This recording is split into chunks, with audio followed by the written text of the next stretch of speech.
Hello there! In today's video I want to try and explore and figure out why people have believed the conspiracy theory that says that Avril Lavigne died and was replaced by a body double. So unlike the other music conspiracy theories I've covered, we can actually trace back where this conspiracy originated. So let's get into it. In November of 2000, singer Avril Lavigne was signed to Arista Records with a deal worth $1.25 million in exchange for 2 albums. In 2002, Avril's debut album, Let Go, was released and met with massive success, making her the best-selling female artist of 2002. However, not everything was as it seemed, and here is what the conspiracy theory puts forward. Avril's once normal lifestyle was now flipped onto its head, and as the pressures of public life grew, it all became overwhelming for the 17-year-old singer-songwriter, especially as the focus had already shifted to the production of her second album. To deal with her hectic schedule, her team hired a body double called Melissa to help with paparazzi and public appearances. However, it wasn't enough to help Avril Lavigne, and combined with the passing of her grandpa, Avril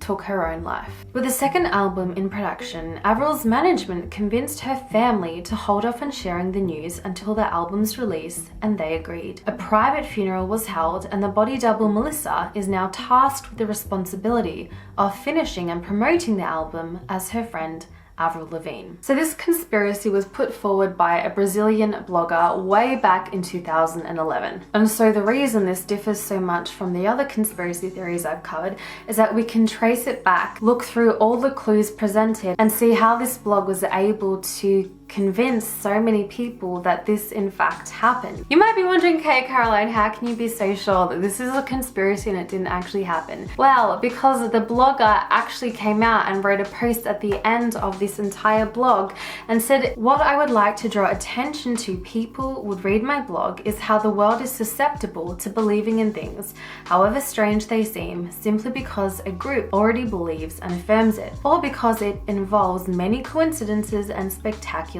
elements. So this blog post actually became really popular, and it is now embedded in, I guess you could say, music conspiracy culture. And this blog post managed to fool the whole damn world, and I want to figure out how it happened. Okay, maybe not the whole world, but you know, it just sounds more dramatic when I say it like that. And later on, I want to dive in a little deeper into the science of conspiracy theories and how they all work. The conspiracy puts forward that now that the body double Melissa was being Avril Lavigne, changes in her appearance were noticed by the public. More specifically, her nose, her clothes, and her height. The public started to notice changes in Avril's nose, as we can see by this article published in 2006. Surgeon George Lefkowitz says in the article that based on old photos that the Canadian now has a better nose and more proportional to her face. Avril's old nose was shorter, the new nose is more refined, commented the doctor. So you'd think that this indicates that maybe some plastic surgery was had, but no. The conspiracy theory says that no, her proportions were different, but then somehow that cannot be achieved by plastic surgery, so therefore the only logical conclusion is that she died and was replaced by a body double. Facts! Oh, but oh wait, there is more. If we compare Avril's outfit from the 2003 Grammy Awards to Melissa in 2004, you can see the drastic style change. In 2003, she's wearing her typical edgy skater boy attire, and in 2004, oh my god, she's wearing a dress. The real Avril Lavigne said that she would never wear diva fancy clothes. The only logical conclusion is that she died and was replaced by her body double Melissa. Rookie mistake, Melissa. You shouldn't have worn a dress, because everyone knows no one changes their mind and people never change from when they were a teenager.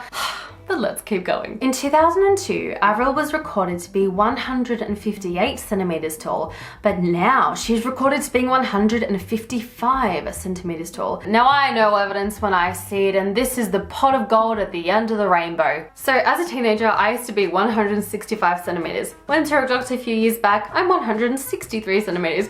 I have either shrunk, worse posture, Very possible. Or I measured myself incorrectly when I was a teenager. But no, the conspiracy theorists will say that, well, you can't shrink, there can't be other factors contributing to this height change, so you must have been replaced. I'm not even Caroline, I'm really her secret twin running the YouTube channel, whoa! So one of the other points the blog post makes is that her voice changed, and so they do a comparison of Avril Lavigne's vocals and then compare it to who they claim is Melissa. So let's take a listen.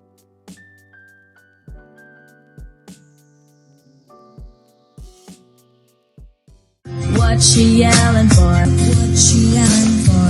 What you yelling for? It's all been done before. It's all been done before. It's all been done before. Now the analysis that the blog post gives is that Avril Lavigne was a mezzo-soprano, which allowed her to reach the lower notes. Melissa is in fact a soprano, a higher voice range, which indicates why she's struggling to hit the lower notes. Now for those who don't know, I sing myself, I write some of my own music, and I myself am a mezzo-soprano. Soprano has a higher voice range and the mezzo-soprano has a lower voice range. However, if you are soprano, you can still sing low and vice versa. For me, I really take it as a way to describe where your voice shines best. As a mezzo-soprano, my voice sounds much nicer in the middle range, whereas a soprano's voice will typically sound and shine a little bit better in the higher range, which is why when sometimes two different people sing the same song, even though it's the same notes, someone's voice just sounds better and you're not sure why. The evidence that the blog post provides saying that Melissa couldn't hit those low notes because she's a soprano, I don't think really works, because again, sopranos can sing low. But also, if you are a singer, or if you are an athlete, or if you do any hobby, you know some days are harder than others. Some days it's going to be effortless and easy, and other days it's going to be really difficult. And I thought I would just provide some evidence of Melissa hitting the notes in the future. Lay back, it's all been done before. So I don't know what happened. Maybe she got another body double to replace her so she could sing the lower notes. Because again, only logical conclusion. I'm a bit sassy today. So another piece of evidence that the conspiracy puts forward is that Avril began to behave differently to who she once was. She used to say that she would never show her body to the public or have backup dancers for her music. Yet here she is, dancing around, having a good time. Could she have changed her mind from when she was a 70-year-old? No.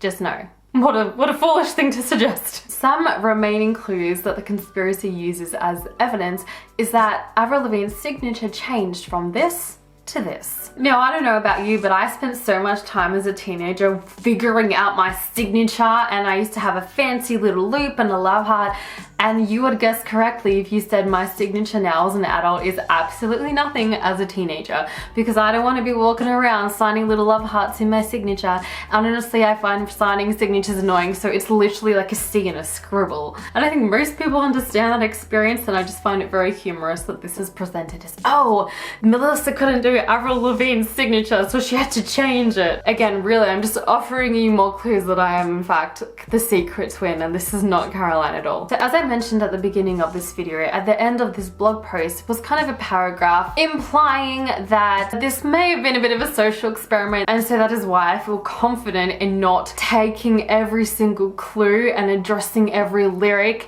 to debunk that this conspiracy theory isn't real. And I think this is a really great time to talk about why conspiracies work, why people believe them, and how it doesn't matter how many times you try to debunk something, it's not really going to change a person's mind once they believe in the theory. So on the American Psychological Association website, I found an interview with Karen Douglas, a professor of social psychology at the University of Kent in the United Kingdom. So her definition of a conspiracy theory is, as a proposed plot carried out in secret, usually by a powerful group of people who have some kind of sinister goal. She goes on to say that being curious and skeptical about the information we receive is not a bad thing. It's a good thing to kind of question, not just accept everything as is. But why is it when people hear this Avril Lavigne conspiracy conspiracy, or the Paul McCartney one, or the Elvis Presley one, that people accept conflicting clues sometimes and still believe in this theory, like what goes behind people accepting it as truth. So Karen Douglas says that there are 3 important psychological motives that make people more susceptible to believing conspiracy theories. The first of these motives are epistemic motives. In a nutshell, epistemic motives really just refer to the need for knowledge and certainty, and I guess the motive or desire to have information. So when something major happens, like Elvis Presley dying, people naturally want to know why that happened. They want an explanation and they want to know the truth. Now, the second psychological motive is what she calls existential motives, and that just refers to people's needs to be or feel safe and secure in the world they live in, and also to feel that they have some kind of power or autonomy over the things that happen. Research has shown that people who feel powerless and disillusioned do tend to gravitate more towards conspiracy theories. Reading that section, I do have a little bit, like, it does make me feel a little bit empathetic for these people, because when you're living in a situation and you're feeling unsafe, helpless and powerless, that is not something anyone wants to feel. So you can understand why the brain would start looking for pieces of information to make that person feel like they have that power back. And if we go into the third motive, she's calling it social motives, and those refer to people's desire to feel good about themselves as individuals, and they want to have a high self-esteem.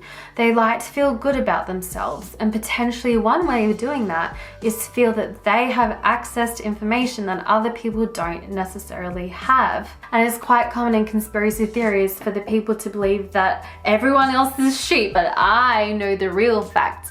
And there's that kind of mentality of I know more than you, and that makes them feel important. Karen Douglas talks about how there was a research trying to figure out why people still believe the theory when there are conflicting clues. And she said that there was an experiment done with the Princess Diana's death, which is very tragic. And an unexpected event happened, people wanted answers, and the conspiracy theories began. So in the research, people were presented with either Princess Diana was killed by the MI5 or Princess Diana was killed by the royal family, and they chose where it was like agree, strongly agree, and so on. And many people were strongly agree on both. Yet how can both exist? And by doing that, they found out that people were strongly agreeing to both of those statements even though they were conflicting, because they had an underlying belief that something dodgy was going on. They didn't know specifically what it was, but they felt like something wasn't right.